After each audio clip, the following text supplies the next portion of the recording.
welcome to Real Time with Wimwood. My name is Wimwood. On today's episode, we'll be talking about mental health. When we talk about mental health, people think we are automatically talking about crazy people. We are talking about people who are mad, but no, we are not talking about crazy people. We are not talking about people who are mad. We are actually talking about our psychological, our social, and our mental well-being. That is what we are talking about.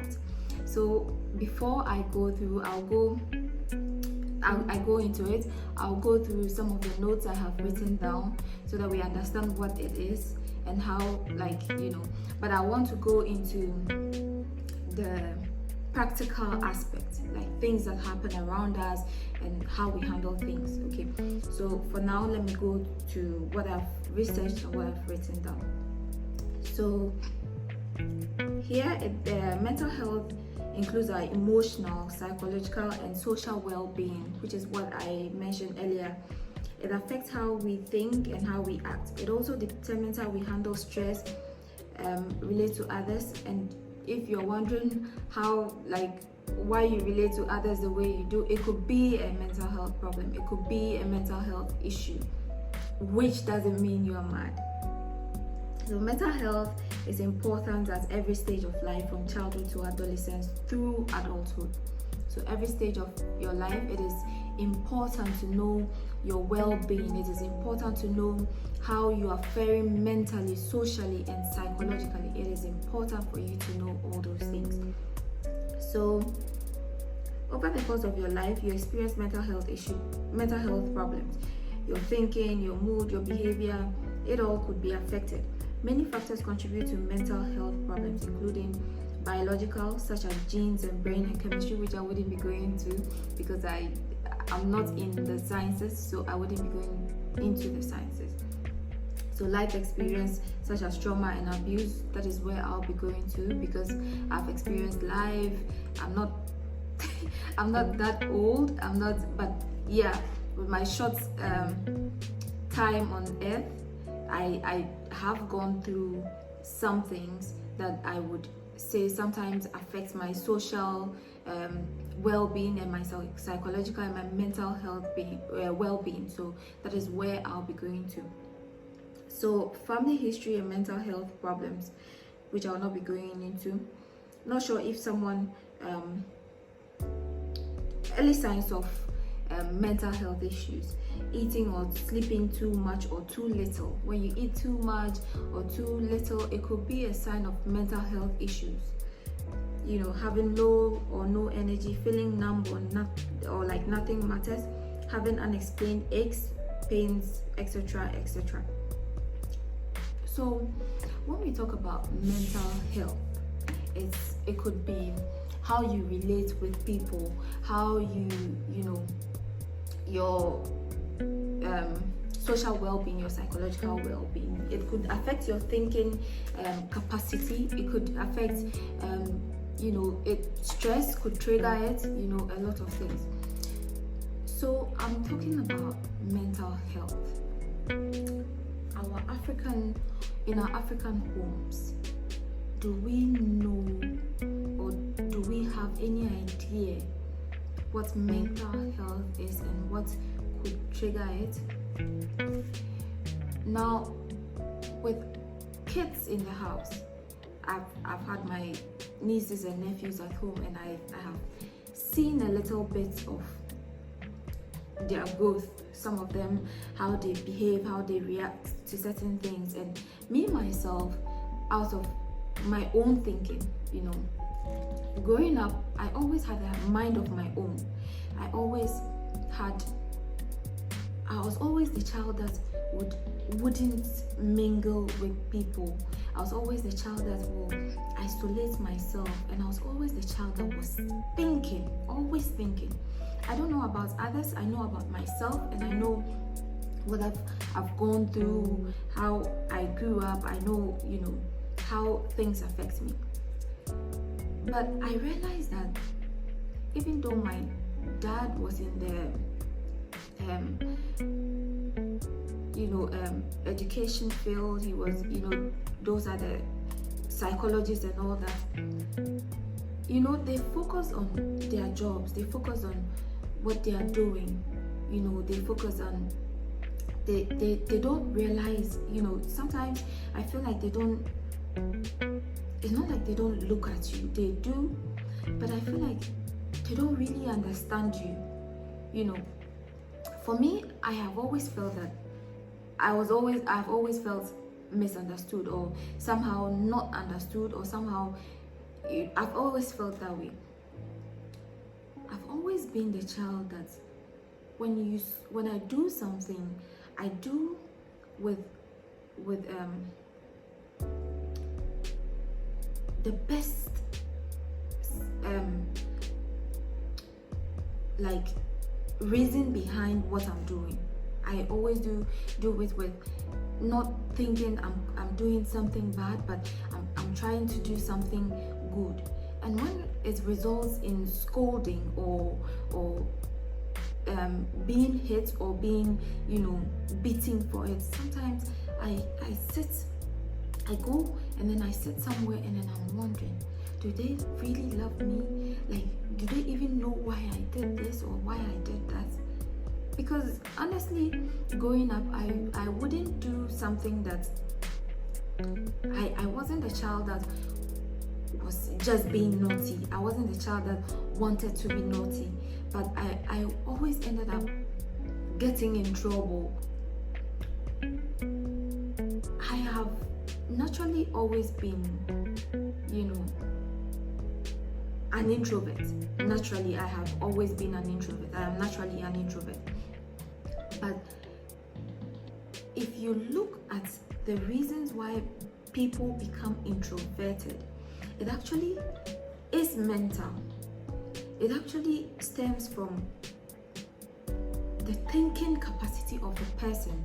The way the person thinks actually affects their social life when they grow up. Like I was saying, when I was a child, I wasn't really the type that would want to look for trouble or go have fun, and I know that this will cause me trouble, and then I will still go do it. I've always been the type that, timid and quiet and always in my zone. I've always been that child. But I feel like in our homes, parents do not think that we kids think. I let that sink in. I don't think parents think that kids actually have a mind of their own. I feel that parents are there to guide the child, to out of experience, because you have grown, you have been through certain things, and now you are at a certain age, or you've lived life to a certain age, you have brought new life into the world. I feel like you are supposed to guide the child, not to make decisions for the child. Let that sink in and think about it. Because as a child is born, the child naturally has love. The child naturally thinks where to go, what to do. Growing up, you when you go to school, you actually think, I want to probably be smart. I want to probably be one of the best in my class. The child thinks, actually. But parents do not think that we think. African parents do not think that we think. They actually think that what they tell us is what we, what keeps us. But we actually think. We actually think. We actually are human and we think. I watch my nieces and my nephews, and I know that these kids make decisions. These kids are kids that they make decisions. Even to ask for something, it's a decision. They sit down and they think about it and be like, should I go and ask? Shouldn't I go and ask? Should I go and pick it? Shouldn't I go and pick it? And the scolding doesn't help. The scolding actually makes the child, you are suppressing the child. You know, what could have been a good, you know, attribute or characteristic of the person growing up, you actually scold and beat the child and suppress that thing. And that is what I actually am passionate about. You know, when we talk about, sometimes parents don't realize that you can actually scold a child into doing the wrong thing. You think, you the adult, thinking you are scolding the child into doing the right thing, you're actually scolding the child into doing the wrong thing. And sometimes when you're too quiet, or when you listen, like when you watch the child, you know, take decisions, and then you are like, you just leave the child, you allow the child to take decisions, and the child goes wayward, you know. But as a guide, as a world guide, you're supposed to have time for the kid. You're supposed to watch the child keenly and look at the traits. You know, sometimes you as the parent, you look at the child, and the child is behaving the way you behaved when you were a kid. You know, and that is the genes, that is the sciences, which I wouldn't be going into because I don't know much about it. So you're supposed to correct the child, you're supposed to, like, you know. Well, now let's talk about mental health as an adolescent, mental health as an adult, mental health growing up. You know, I have always been quiet, I have always been an introvert, but I have met people, I do socialize sometimes, but I'm more of the to myself kind of person. When I pick one friend, it is that one friend for a long time, until maybe I move somewhere and I make another friend, or I move to another school and I make another friend. Now, introverts have issues. I'm not saying extroverts do not have issues. Extroverts do have issues, but introverts do have a lot of issues. A lot of issues untalked about, a lot of issues not handled, a lot of unresolved issues, a lot of you know, decisions and plannings in their heads. Introverts have a lot of issues. You know, extroverts can't talk about it. Extroverts can't go there, you know, just meet someone, talk and get things out. Extroverts don't find it that, introverts don't find it that easy. Introverts, naturally, we can't even start a conversation. It is hard to start a conversation. It is, you know, before one even decides to start a conversation, you have this conversation in your head. Introverts, we have conversations in our head. I know for sure, because I have conversations in my head. When I have a conversation with you, and maybe I probably have offended you and I need to apologize, you know, whilst we are still talking, whilst you're talking, I'm having this conversation in my head. Should I say sorry now? Should I wait till you finish? Will you be offended if I say the sorry now? Should I even say sorry? Am I wrong? You know, a whole lot of things goes on in our heads, you know. And by the time that we make the decision to say maybe sorry, or make the decision to say whatever we want to say, maybe you would have walked away, or you would have probably hung up the call, or probably just made your decision, you know. But whilst you have made your decision, we are still battling in our heads whether to talk or not. Is this the right time to talk? Should I keep quiet? You know, and sometimes I realized that in doing that, in being that person, we come off as proud. People mistaken that for pride, and you have to understand. You have to understand the person, or to know the person, to understand who the person is and what the person is going through. As an introvert, we have a lot of issues. We have so many issues. I, for one, can stay in the room for months without seeing people. And you can imagine staying in a room for months without seeing people. What will be going through your head? Well, I do go on social media. I do research a whole lot of things. I do read books. But, sometimes extroverts, when they can read and have discussions with people, they can read and talk to people, they can, they hang out. I feel happy when people are having fun. I feel happy when people are actually, happy and out there going out. I'm happy seeing people do that, because it is not easy being who I am. And so when I see that people are actually having fun, I will not judge you. I don't judge them, because that is what probably makes them sane.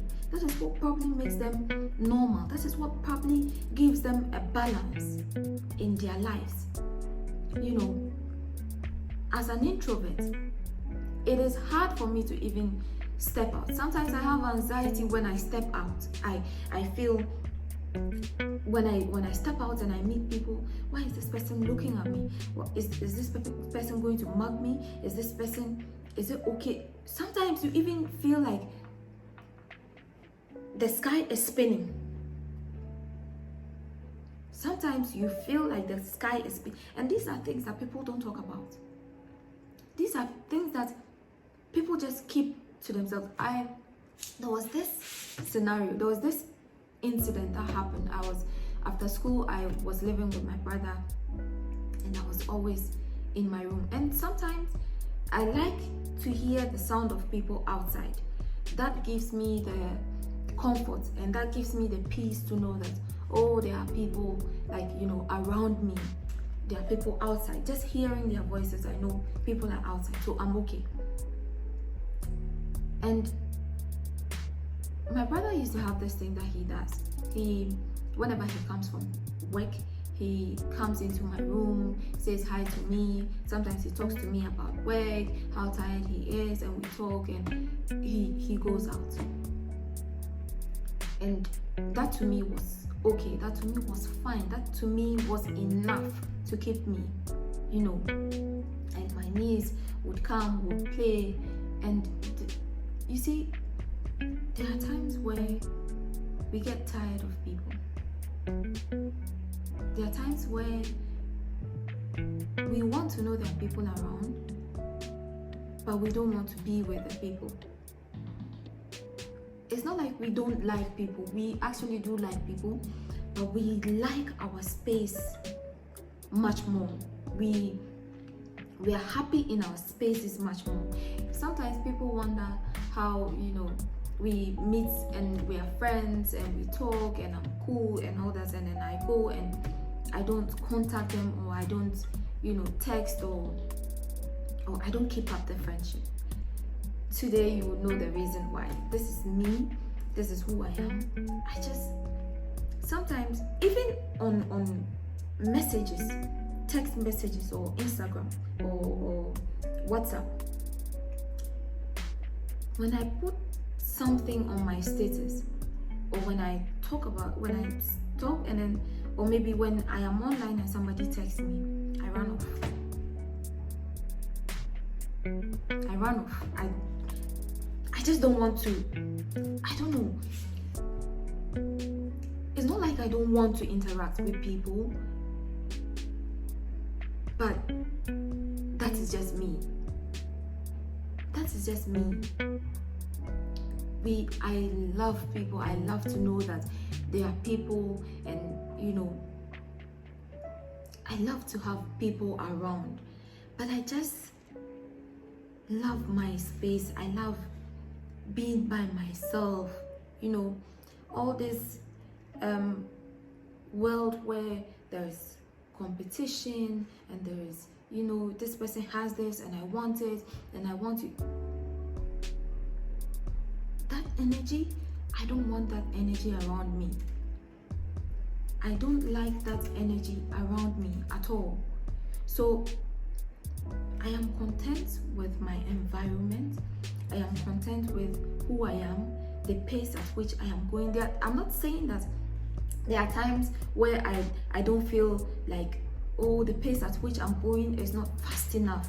There are times where I feel so depressed. And you see, honestly, an introvert naturally goes in and out of depression a whole lot, which is not healthy.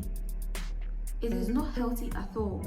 So once a while, just check on that your introverted friend, that friend that you go and you see. I am naturally somebody that when you are around, if I am friends with you, I put you up, I motivate you. I don't not motivate you, I gas you up.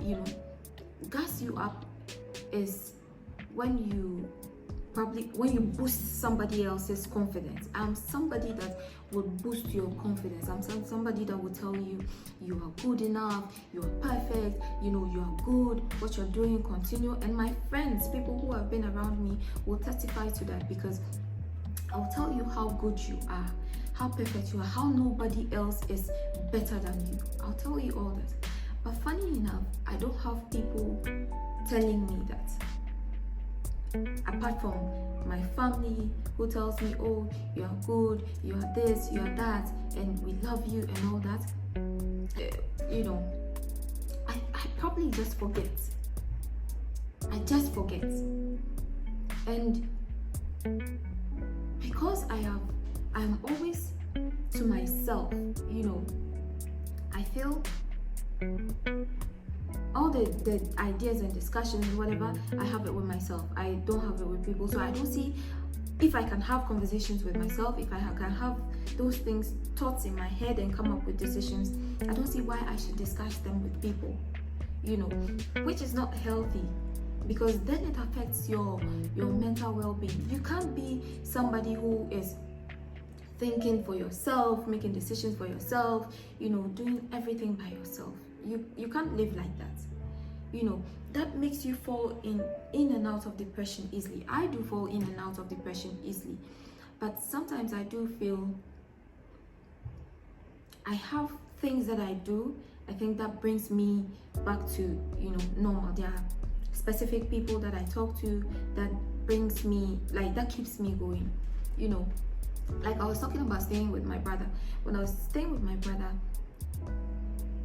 there was a time, when I see people, it was cool.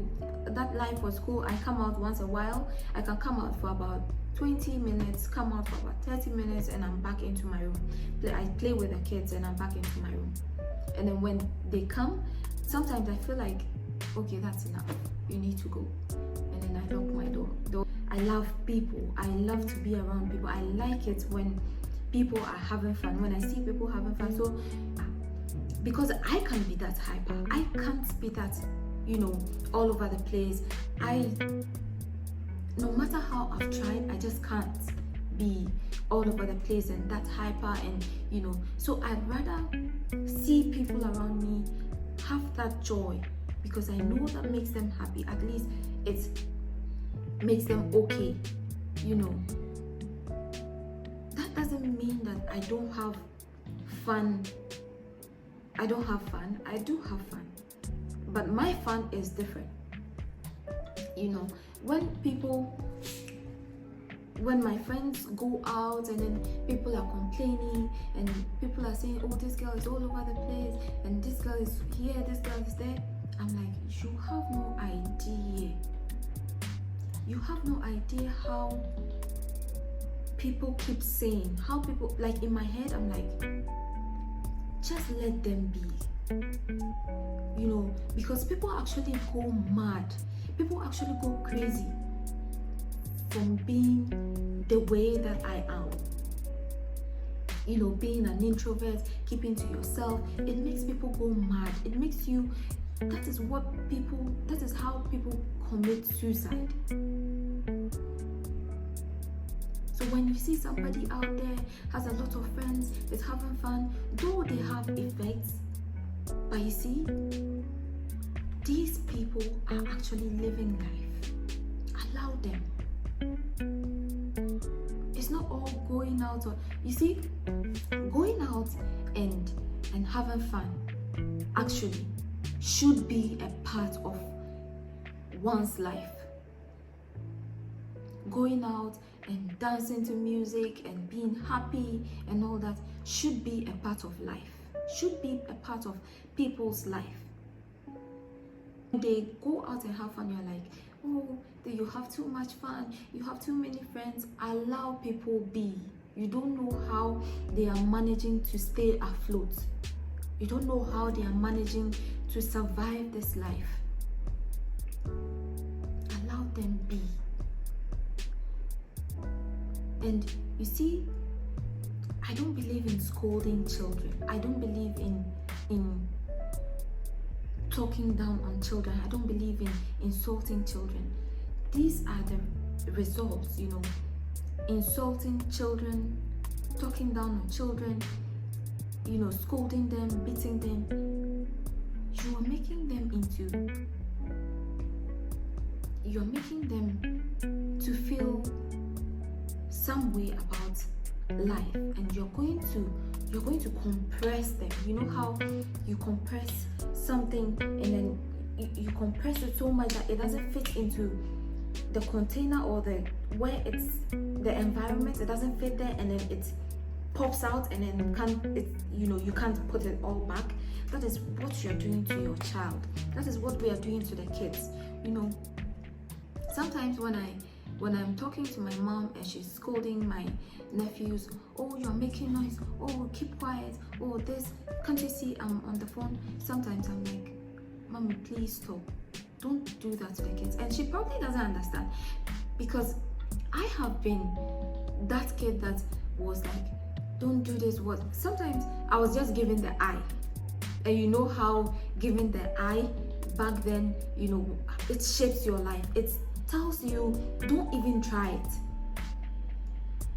You know, that is what has made me. Maybe I had that trait. Maybe I had that gene, because naturally my mom is quiet. My mom is an introvert. But I feel like mine is super serious, because it gets to a point where when I associate with people, when I go out, like there was a time where I went out with my friends. I went out with my friends, these friends, and then it was at night. It was during Christmas. That was probably one of the times where I went out, and then with the crowd, I was freaking out. I was sweating. My wig was coming off. I just had to tell them, please, I want to leave. Please, I want to leave. I kept singing, please, let's leave. Please, let's leave. And we left. We left because I was freaking out. And I'm probably not the best person to hang out with when you're going to crowded places. I'm probably not the best person to that is why I stick to one friend. You know, I'm just saying this so that you realize that your friends are not being Miss Independent or Miss Perfect or Miss. Maybe they're going through some mental issues. Maybe they're going through psychological issues. Maybe they are just the way they are. They are not trying to be the best people. They are not trying to be perfect. They are not trying to be superior.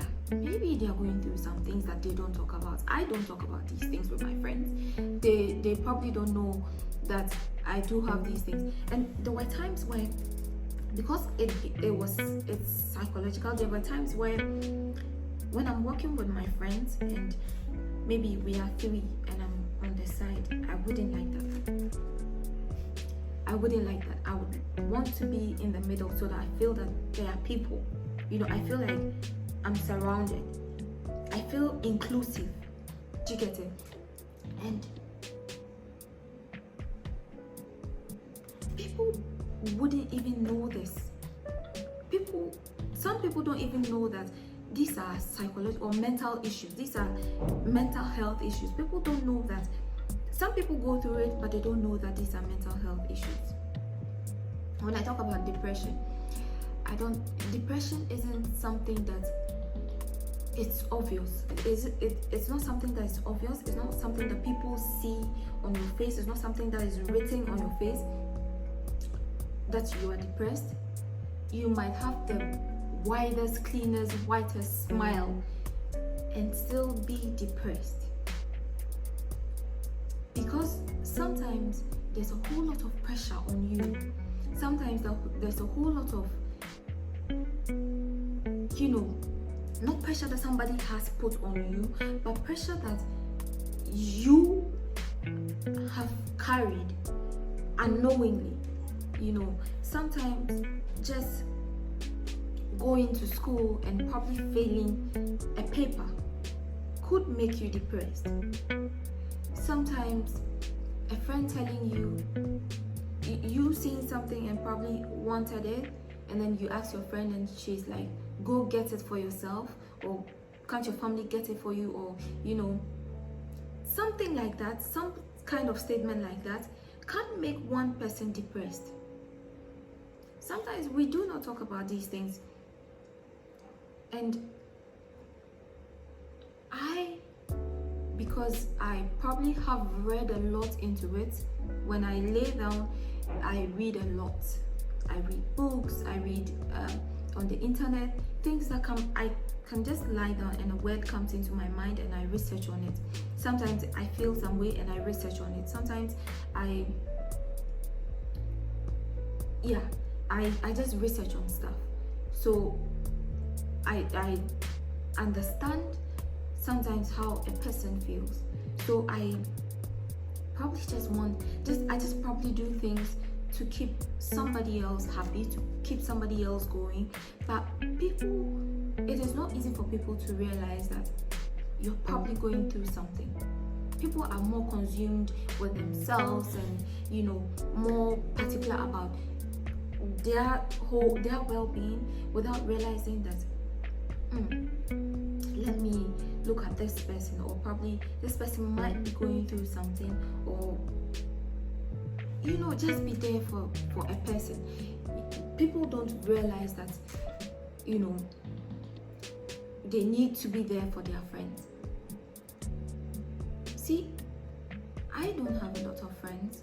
I probably know a lot of people. I probably have a lot of people that call me friend, yes, but still consider you my friend. Not because I don't want to talk to you. And sometimes when you get to that point, a year or 2 or 3, people just naturally, I knew her, I know her, but you probably don't know what the person was going through, or the person has been going through. You probably, you could also see a person every day of your life. You could talk with people every day of their lives, but still the person will have a mental issue. The person still would have issues that you know nothing about. You might live with a person, eat with a person, but you never know that the person has issues. Because naturally, introverted people don't talk about their issues. I'm talking about the mental health. I'm talking about what affects us, like in the homes, what makes, I feel like, I know that families don't realize that their children or their siblings probably are going through something, or are going through mental health issues, because we are cool, we sit, we talk, we laugh, we eat together, and then we go to bed. There are some times where people go to bed and they cry, not because they have been done wrong or probably something, but there is this emptiness that they feel. You know, even the people that have fun, even those that go to the clubs, those that are out all day, they still feel some form of unfulfillment. They still feel some form of void, some form of emptiness. You know, and parents have made it look like they have it all figured out. You know, I have come to realize that this life, nobody has it all figured out. Our parents are still figuring things out. Our parents don't even know what life is about. They are still just figuring things out. Just that they have children to cater for, so they have to make it look like they have it all together, but they don't. They don't. Our parents actually are also going through mental health issues. You know, sometimes we see our mothers or our fathers detached.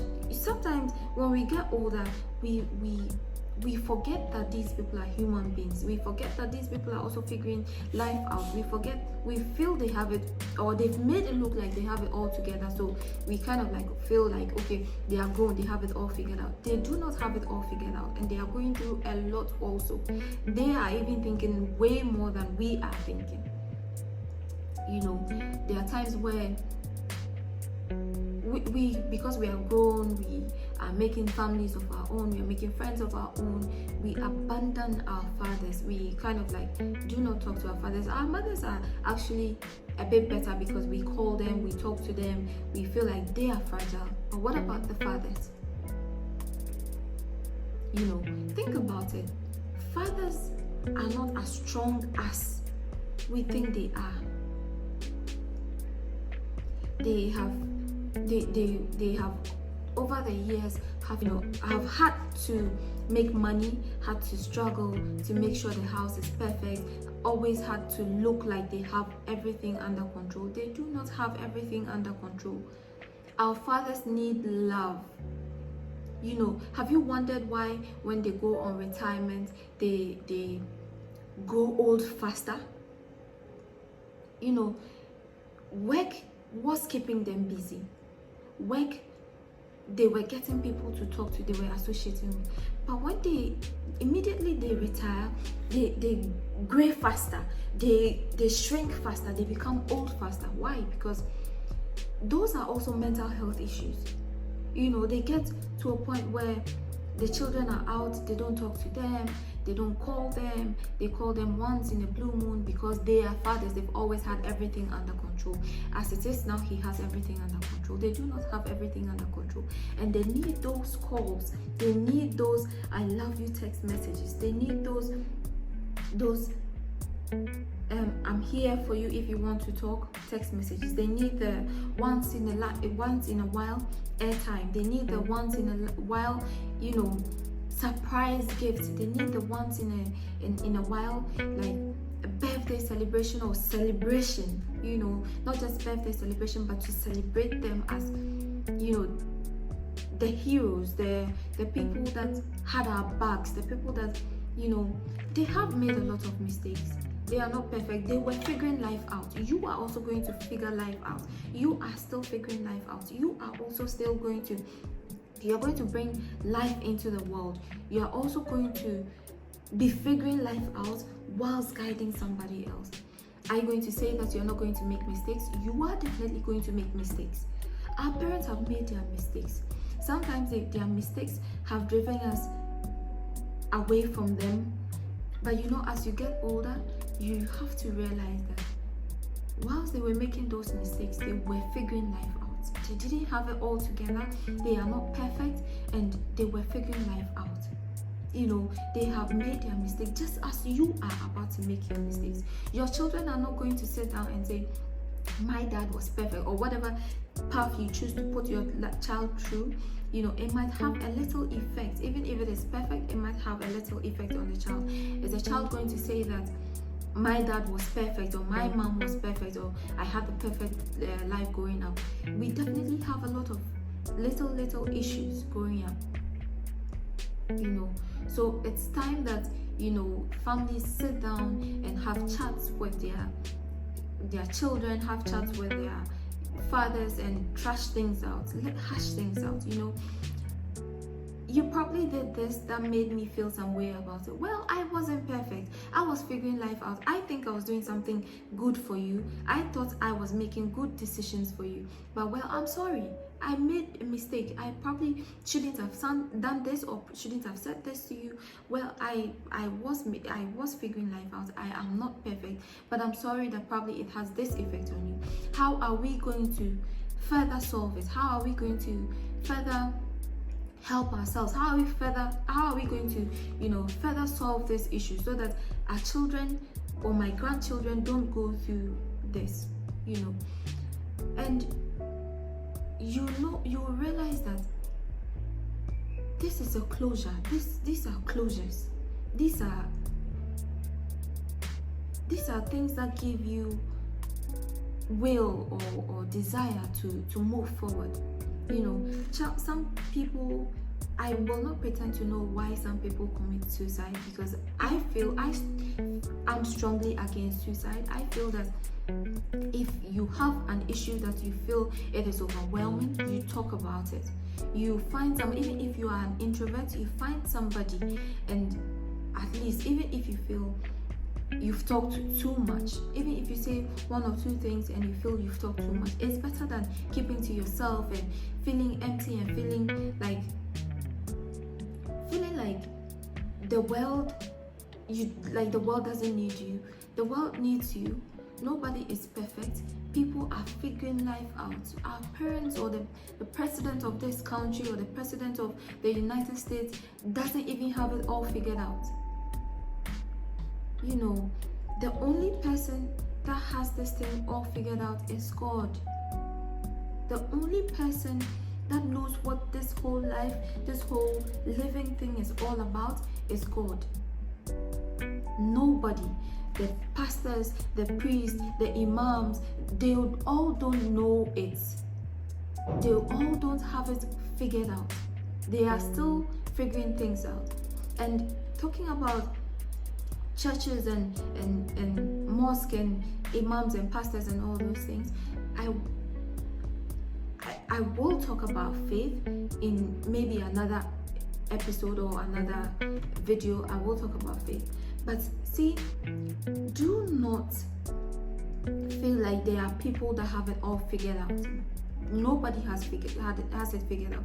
Forget the fact that they pretend they know it all. They give you advice based on what you tell them. People give you advice based on what you tell them. You know, people actually give you advice not because they have experience of what you're talking about, but because they feel like once you're talking to them, they have an opinion, they have something to talk about, they should tell you something. Some people don't know, excuse me, I wouldn't even use it. Some people don't know hoots.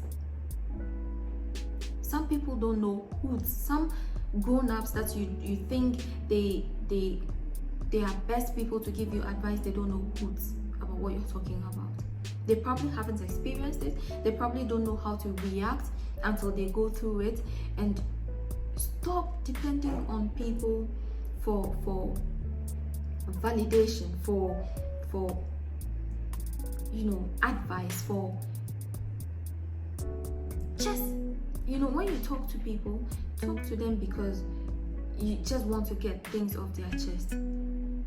Make decisions for yourself and for your mental well-being, your psychological well-being, and your social well-being. Make friends, your social life. Make friends who are beneficial to your growth. Make friends who are beneficial to your sanity, who are beneficial to your mental health. Don't socialize with people because you feel like, these are the ish people in society, or these are the people that make it in society. Make friends based on your own mental growth, your own physical growth, and your own psychological growth.